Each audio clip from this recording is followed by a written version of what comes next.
I was very apprehensive at first because, as I said, I had never done protesting before. I didn't quite know what to expect. And Hello, intactivists, and today I have a special guest with me, Lazarus Belle. So, Lazarus, how are you today? I'm doing all right. All right, awesome. So, for those in the audience who don't know who Lazarus Belle is, who are you? Well, I'm Lazarus Belle. I'm involved in the intactivist community. I have toured with the Bloodstained Men recently in New York State. I follow them as much as possible, as well as other intactivist groups on social media, wherever I can find them. I am very passionate about the ethics and the moralities that are involved in intactivism, protecting not just boys, but all persons' bodily autonomy.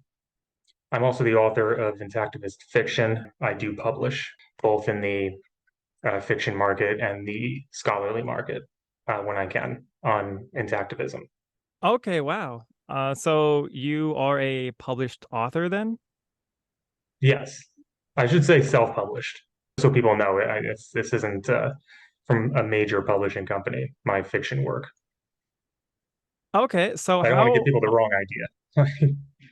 So I oh, wrote this fiction novella and published it via Amazon. okay, so how was touring with the Bloodstained Men when you went? Oh, that was great. I had never done anything like that before. Protesting wasn't really my gig. I'm much more of like an introspective person, but as I said, this is a topic that I'm very interested in. Being a victim of general cutting myself, I felt like, what can I say? What can I do to get the word out? Because not a lot of people are talking, not enough people are talking about it. And the harms it causes are often explained away with bunk rationales and euphemisms and dismissing victim reporting. So I got in touch with Brother K, who of the Bloodstained Men, and I said, "Hey, I'm going to be in the neighborhood, and you're going to be in New York State. Can I join?" And he said, "Yes, absolutely." So it was great. I was very apprehensive at first because, as I said, I had never done protesting before. I didn't quite know what to expect, and but like once I got on those front lines, once I was out there holding those signs and getting the message out, I just sort of fell into it. And it was a pretty thrilling experience. I actually ended up enjoying it more than I initially thought I would. Aside Oh, from all the vitriol that can um, be inspired, people passing in cars yelling out expletives at you, giving you the finger. But oftentimes, more often, like more than half of the responses we got were very positive, and people were very curious, and a, quite a number of people walked up to me and said, "So what are you protesting?" I said, "Well, we're against infant genital cutting because and all these reasons." And they said that I had no idea this was a thing. So we hand them a card, we give them all the information that they need, and hopefully send them out to the world a little more informed. awesome. So it sounds like you had fun and you were very effective, which is awesome. So, are you gonna keep on doing this, or is this a protest one time, try to figure it out if you liked it or not? Oh no, I really wish I could. Unfortunately, life being what it is, it's when I can, I will. But there are like other obligations and other duties that just keep me from jumping on a plane and like traveling 2,000 miles to wherever the Bloodstained Men or other intactivist groups like Cockfight are and helping them out, putting bodies on the field. Okay. If I'm in the neighborhood, absolutely. I would love to keep doing this. Okay, awesome. So, if you had the opportunity and life grants it to you, you would still be doing it. It's not like, "Oh, I went and it was horrible. It was a really fun time." That's awesome. Yeah. So, what would you say to intactivists that are apprehensive to go and protest? Do you have any advice for them? I'd say try it out if you have the time. Oftentimes with these protests, funding is taken care of. So if funds are your major sticking point, oftentimes, the group, whatever group it is, will take care of your travel fare, what have you, as long as it pertains to the protest. But like psychologically and emotionally, I'd be open to it. It's a very invigorating experience. So I got into the intactivist thing about 3 years ago when I actually started doing research about my own issues. And I was fired up. I felt a lot of emotions. I'm like, how could people do this? And how could my own parents, my own doctors, people who were supposed to protect me, do this to me and not think twice about it? And when confronted about it, just make excuses. So I was fired up, but I really didn't have the outlet for it other than, liking some posts on social media, donating some money to activist groups to help with like getting the resources they need to get the word out. So if you feel that passion, if you feel it enough, it's definitely worth getting out there on the front lines. And also, you're joining a community of like-minded people. And the people I met on the road, I toured for a little bit with the Bloodstained Men. Those are some amazing people, very open, very welcoming, very understanding, and they share your interests, and they're just as fired up about it as you are. Okay. So you first found out about this 3 years ago, or you started becoming more into this 3 years ago? More into it 3 years ago. I think this is a pretty common experience with um, cut men. Not all, but some, and some of the intactivists and the circumcised males that I have spoken to have have sort of corroborated this, that even when they were young, very young, like toddlers or young adults, they always knew that like there was something off, there was something missing, something wrong, like something had been done to them, even if they couldn't articulate it or quite understand exactly what it was. So that's my story. That's exactly how I felt for um, when I was like 6 or 7 years old, around there roughly. But I didn't quite know. But I always thought, hey, there's something wrong here. There's something off. Like, and it might have been like a buried memory or something. I didn't feel whole, was the feeling. And then it wasn't until it's about 3 years ago. So I had the resources to actually look into all the literature on circumcision. I had the time for sure because COVID was a thing and I was quarantined, so I could just sit in my apartment and read all these books and all these articles and piece together the story and the history and find out what people were saying about it. And that's when it fully dawned on me that yes, everything that I have felt emotionally and psychologically and in some cases sexually, this explains it all. I am missing a crucial part of my sexual anatomy. And I mean, the added horror of that is that it wasn't just sliced off of my screaming body, but it was in all likelihood sold off to the biotech industry or to make cosmetic creams. I mean, and this is not conspiracy theory. It sounds so much like conspiracy theory.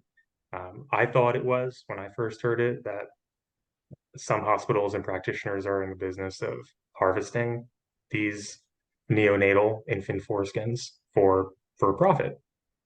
I thought that was just totally made up, but no, not at all. It is very well documented that this is a common practice in the US and in other places as well.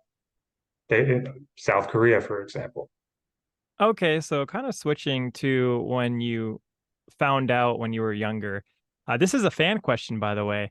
How did your parents take this? Did they accept that you were upset with them, or did you even talk to them about this? So it wasn't, yeah, yeah. So it wasn't until much later that I actually confronted one of my parents. So it was my mother I confronted, and I just asked a very basic question. This was actually 3 years ago. Um, when I had been doing all this research and I was really starting to question, like what happened? Why did it happen? What were the circumstances surrounding? What were the choices made? What was the reasoning? So I contacted my mother and I asked her point blank, what happened during the circumcision? What were you thinking? Like, what happened? And uh, I want to say that it went well, um, but not quite. Um, so what I was told was it was done because it's cleaner. It wasn't done for any religious reasons, which even so is irrelevant. No matter what, it's just the wrong thing to do to a child. Uh, but oh yeah, it's cleaner because you don't want all that buildup underneath. And I could tell that she was leaning on this myth of the foreskin as excess tissue that is just painlessly removed from an infant. And it's still something that she believed for many, many years. And that belief informed her choice. And her belief was utterly misinformed. So I tried to understand, um, but it didn't, it's so very hard to make someone understand that something that they did was wrong, especially a parent, to even suggest that they had done something to their child that was harmful and irreparable, like this lifelong harm. So and that's one of the challenges with intactivism. A lot of people just don't want to hear it, especially parents who I believe genuinely love their children and care about their children and probably believed that circumcising their boy was the right thing to do. Like this has to happen. If I don't do it, I'm a bad parent. It's weird in the US how it gets flipped like that. Um, Okay, yeah. interesting that you had this conversation with your mother. Did you ask your dad about this at all? I don't know if you have a dad, but like, are you, I don't know how your family structure works. I'm not trying to bring up bad memories or anything, Oh but no, did it's you ask fine. your dad? Yeah. Well, Yeah. I do have a father. Yes, uh, but no, I didn't ask him, and I was told that uh, he had no say in the matter whatsoever. Okay. That makes sense why you asked your mom then. All right, but did she ever come around a little bit and be like, "Well, you're upset. I'm sorry." Like, No, no. Oh, wow. Okay. Um, that's an easy answer. Yeah. No. all right. So, I know you worked with the Bloodstained Men before, but what other intactivist groups have you worked with before? I mainly follow them. I haven't actually worked with them like on the ground. I do know of Cockfight. That's more of an intactivist group that's geared towards, if I'm right in saying this, or that geared more toward college students working on college campuses. Um, and they're pretty big. There's also Intact America, so I do follow them. And when I can contribute, I try to. Having a full-time job and also doing the intactivist thing, you got to sleep and eat sometimes. All right. So, out of all of these groups, do you have a favorite intactivist group? I'm not sure. I do like the Bloodstained Men. I think their symbolism is very powerful. So if I'm sure many of your listeners would know about the Bloodstained Men and their sort of iconic wardrobes when they go out to protest. Is white pants. Well, it's usually like a white shirt, white pants, with a like a blood stain in the crotch area to symbolize the lifelong wound of circumcision. And I think that's a very powerful message. So yeah, not picking favorites, but yeah, um, if I could tour with the Bloodstained Men again, I would. Okay. Did you wear the uniform when you went out with them? Eventually, yes. Yeah, I Okay. was a little apprehensive at first, but I the first couple dates that we had, I kind of shied away from it. Like I'll hold up the signs and I'll help with all the sign stuff. I'll be out there and I'll deal with all the vitriol.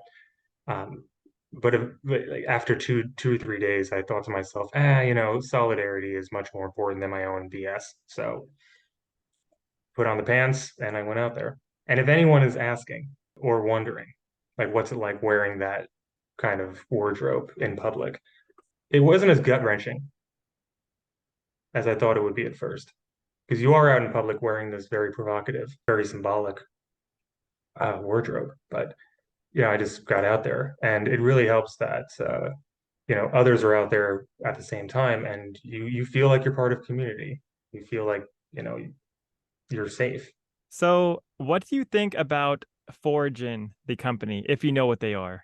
Yeah, I've heard about Foraging. I don't know too much about it. I caught wind of them when I first started doing all this research, and I don't want to misspeak, but am I correct in thinking that it's a method of restoring the foreskin entirely? So, the proper term they use is they regenerating the foreskin with extracellular matrices and science and wizardry, essentially. Yeah, we cover it on the news, so just Yeah, I think it's great. I haven't heard much about it recently. I am in the process of restoring manually and also with some devices. So there's the TLC tugger, the DTR, dual tension restorer, among others. And I'm also aware of surgical methods um, where they actually take scrotal skin and they graft it onto the the penis to sort of replicate some of that tissue that was lost. you did the surgery. No, no, I have Oh, not. okay. I know of one person who has. I'm not sure about the results. I haven't heard from the person. Okay, so what's your favorite restoration device that you've tried so far? At this point, it's kind of hard to tell because the whole process of quote restoring, and it's not actually restoring. It's because you're never by these methods at least you're never going to get those complex foreskin structures back. All those nerve endings, they're gone. Frenulum is probably destroyed. The ridged band along with the male G spot, has probably been either completely removed or at least severely disrupted. So I don't like the word restore, but getting that skin back, like growing that skin back via mitosis, it can be very empowering for a lot of men. And from what I hear, you do get a lot of sensation back. Probably not all of it, but it's very hard to say because you have nothing to compare it to. But I do like the DTR, the dual tension restorer. And I mean, you can look that up or your listeners can look that up. They go for, it depends on the package, but like $80 and up. Um, it's a nylon product. It's painless to wear and you can actually walk around with it and let mitosis do its thing.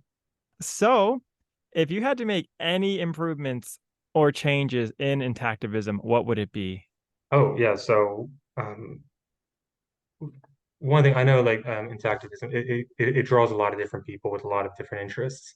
Um, but one thing I would wish to see uh, would be the disentanglement of intactivism from anti-Semitism, because oftentimes protesting against genital mutilation, circumcision, it can often be read as being anti-Semitic. These two things can get conflated, unfortunately. But intactivism is not at all anti-Jewish. It's not anti-Semitic. It's all about bodily autonomy and preserving the bodily rights of infants, like people who are literally at their most defenseless and who are incapable of consent.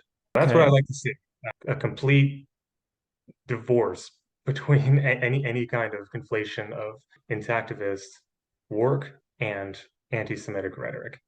Okay. So, Lazarus, we are running out of time. If you have anything that you want to say to these amazing intactivist viewers that we have, you can do so now. Yeah, don't stop. Don't stop at all. Keep speaking out. And a lot of people are on your side. And I've noticed in activism, there is a silent majority that do agree with you and want to hear from you. It's just, especially in the US context, it's circumcision is something that a lot of people are uncomfortable talking about. It's important to talk about because you never know. You could save a baby's life, and you could save the life of the man he's going to become. It's estimated, Dan Bollinger did a study on this. And a second study was done, which ramped up the number. Anywhere from 100 to 200 babies die a year from circumcision because there are many complications. There's hemorrhaging, there's infection, there's babies often go into shock. It's a mess. It's tragic, and this is a completely medically unnecessary procedure by and large. So don't stop, keep at it, and contribute in whatever way you can, as little as you can. But the more people know about it, the more people are informed, the more babies get saved, and the more we can join the rest of the world and the rest of the world's men who are mostly intact and lead perfectly healthy and fulfilling sexual lives. So, Lazarus, what is the recent book that you published? Hi, so if you are interested in reading more about intactivist fiction, my name is Lazarus Belle, and I'm the author of Insidious. It's a dystopian time travel fiction novella. It's a short read, about 170 pages, and it deals with two mutilated protagonists who travel back in time to try and reverse the damage done to their bodies. I'm not gonna lie, it does contain language and violence, but it's one of the few intactivist fiction works out there, and I think it speaks to a lot of the anger and bitterness that some people feel being mutilated in body and mind. So, Insidious, available on Amazon. Lazarus Belle is allowing Potts to become affiliated with his book. So if you go and click on the link down in the description and you end up purchasing his book, not only are you going to be helping an awesome intactivist, Lazarus Belle, you are also helping Potts and the charity of the month, which is Gowdaff. So if that book sounds interesting and you want to support an author, a business, and a nonprofit that protects children, buy it from the link down below. If you guys want to hear more from Lazarus Belle, please let me know down in the comments, and thank you for watching.